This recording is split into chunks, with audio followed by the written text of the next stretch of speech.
Today we will navigate how to set up recurring emails for reports. Click Setup and go into the General Settings tab. On the email server side, turn on the Report Email Service setting. Enter into the service setting. Select the days that you would like to receive the emails.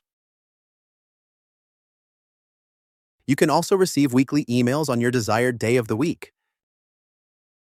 Additionally, you can choose to receive monthly reports at the end of each month or the first day of the following month.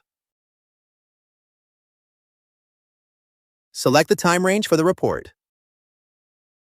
Then enter the desired time that you want to receive the report. Customize the sender name to your liking. Then, on the reports, choose the desired content that you would like in the report.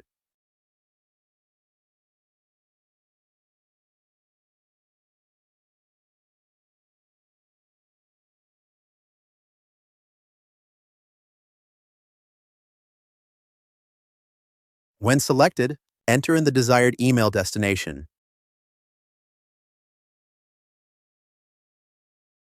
You can add additional addresses by separating the emails with commas. Click OK when completed.